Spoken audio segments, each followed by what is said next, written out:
Assalamualaikum warahmatullahi wabarakatuh. Kami dari kelompok 10 akan mempresentasikan hasil materi kami yang bertemakan akuntansi perubahan harga. Sebelum masuk ke materinya, di sini saya akan perkenalkan anggota dari kelompok 10. Yang pertama ada saya sendiri, Faruk Fares, dengan NPM 2103031007. Yang kedua ada Firman Wirat dengan NPM 2103031008. Yang terakhir ada Muhammad Rizky Ridho Jafar dengan NPM 2103031014. Baiklah, di sini saya sebagai pemateri pertama akan membahas materi yang pertama. A. Definisi perubahan harga. Makna dari perubahan harga itu sendiri terbagi menjadi dua. Baik, saya akan bahas yang pertama. Yang pertama ada perubahan harga umum. Suatu perubahan harga umum dapat terjadi apabila secara rata-rata harga seluruh barang dan jasa dalam suatu perekonomian mengalami perubahan. Yang kedua ada perubahan harga spesifik. Perubahan harga spesifik mengacu pada perubahan dalam harga barang atau jasa tertentu yang disebabkan oleh perubahan dalam permintaan dan penawaran. Yang B. Mengapa laporan keuangan memiliki potensi untuk menyesatkan selama periode perubahan harga? Selama periode inflasi, nilai aktiva yang dicatat sebesar biaya akuisisi awalnya yang mencerminkan nilai terkininya atau yang lebih tinggi. Nilai aktiva yang dinyatakan lebih rendah menghasilkan beban yang dinilai lebih rendah dan laba yang dinilai lebih tinggi. Nilai aktiva yang dinyatakan lebih rendah menghasilkan beban yang dinilai lebih rendah dan laba yang dinilai lebih tinggi. Dari sudut pandang manajemen, ketidakakuratan pengukuran ini mendistorsi. Yang pertama, proyeksi keuangan yang didasarkan pada data seri waktu historis. Yang kedua, anggaran yang menjadi dasar pengukuran kinerja. Yang ketiga, data kinerja yang tidak dapat mengisolasi pengaruh inflasi yang tidak dapat dikendalikan. Di antara itu, ada beberapa hal lainnya. Yang A, laba yang dinilai lebih pada gilirannya akan menyebabkan 1. Kenaikan dalam proporsi pajak. 2. Permintaan dividen lebih banyak dari pemegang saham. 3. Permintaan gaji dan upah yang lebih tinggi dari para pekerja. Yang keempat, tindakan yang merugikan dari negara tuan rumah, seperti pengenaan pajak keuntungan yang sangat besar. Kegagalan untuk menyesuaikan data keuangan perusahaan terhadap perubahan dalam daya beli unit moneter juga menimbulkan kesulitan bagi pembaca laporan keuangan untuk menginterpretasikan dan membandingkan kinerja operasi perusahaan yang dilaporkan. Yang B, fungsi mengakui pengaruh inflasi secara eksplisit, yaitu 1. Pengaruh perubahan harga sebagian bergantung pada transaksi dan keadaan yang dihadapi suatu perusahaan. Para pengguna tidak memiliki informasi yang lengkap mengenai faktor-faktor ini.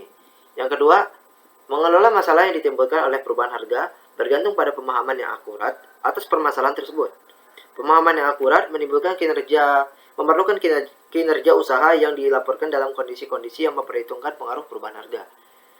Yang ketiga, laporan dari para manajer mengenai permasalahan yang disebabkan oleh perubahan harga lebih mudah dipercaya apabila kalangan usaha menerbitkan informasi keuangan yang membahas masalah-masalah tersebut. Baiklah, sekian dari saya. Selanjutnya akan dilanjutkan oleh pemateri yang kedua. Terima kasih. Baiklah, di sini saya akan melanjutkan materi yang akan saya sampaikan, yaitu C. Jenis penyesuaian. Setiap jenis perubahan harga memiliki pengaruh yang berbeda terhadap ukuran-ukuran, posisi keuangan, dan kinerja operasi suatu perusahaan. 1. Penyesuaian tingkat harga umum. Jumlah mata uang yang disesuaikan terhadap perubahan tingkat harga umum atau daya beli disebut mata uang konstan biaya historis atau ekuivalen daya beli umum. Sebagai contoh, selama periode kenaikan harga, aktivitas berumur panjang yang dilaporkan dalam neraca sebesar biaya akuisisi awalnya dinyatakan dengan mata uang nominal.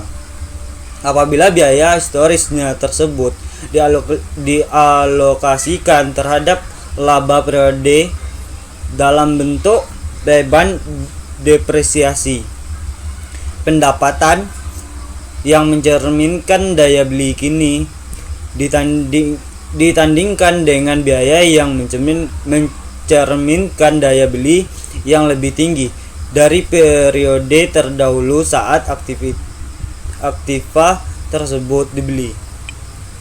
2. Indeks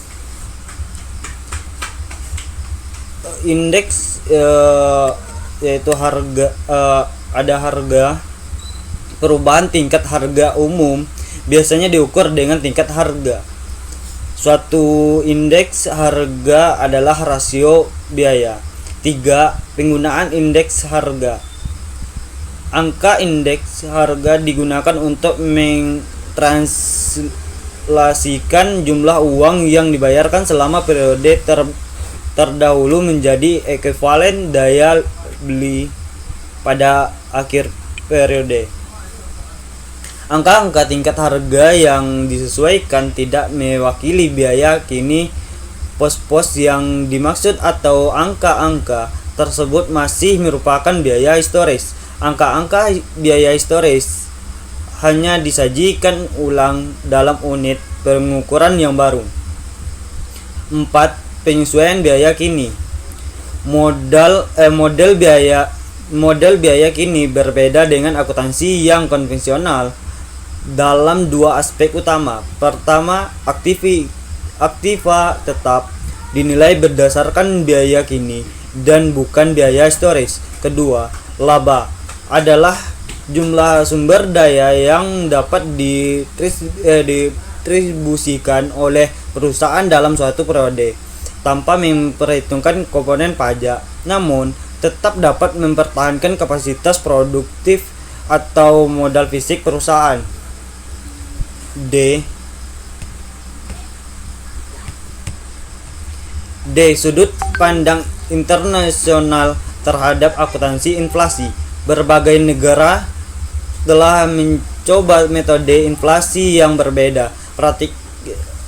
Praktik aktual juga mencerminkan pertimbangan pragmatis seperti parahnya laju inflasi nasional dan pandangan pihak yang secara langsung dipengaruhi oleh angka akuntansi inflasi.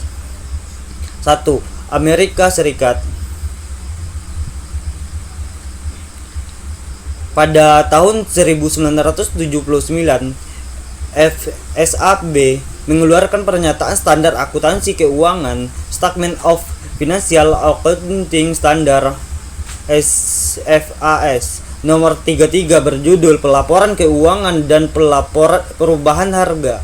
Pernyataan ini mengharuskan perusahaan-perusahaan AS yang memiliki persediaan dan aktiva tetap bernilai lebih dari 125 juta dolar dan aktiva lebih dari 1 miliar untuk selama 5 tahun mencoba melakukan pengungkapan daya beli konstan biaya historis sebagai kerangka dasar pengukuran dasar untuk laporan keuangan utama.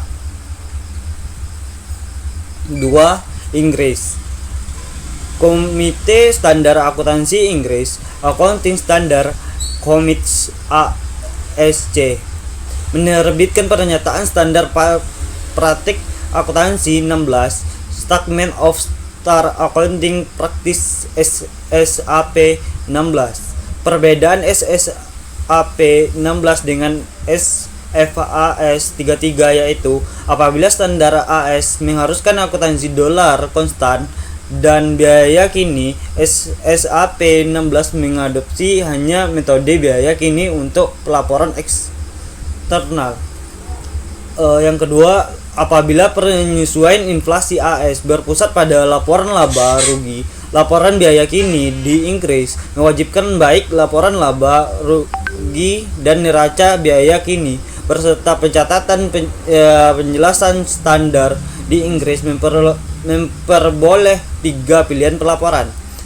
3. Menyajikan akun-akun biaya kini sebagai laporan keuangan dasar dengan akun-akun pelengkapan biaya historis. Yang ketiga itu ada Brazil. Walaupun tidak lagi diwajibkan akuntansi inflasi, yang direkomendasikan di Brazil hari ini mencerminkan dua kelompok pilihan pelaporan hukum perusahaan Brazil dan Komisi Pengawasan Pasar Modal Brazil.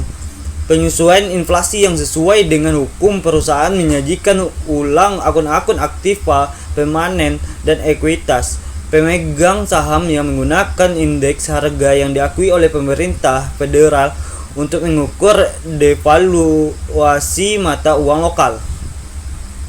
Penyesuaian inflasi terhadap aktiva permanen dari ekuitas pemegang saham disajikan bersih terhadap jumlah lebih yang diungkapkan terpisah dalam laba kini sebagai keuntungan atau kerugian koreksi moneter. 4.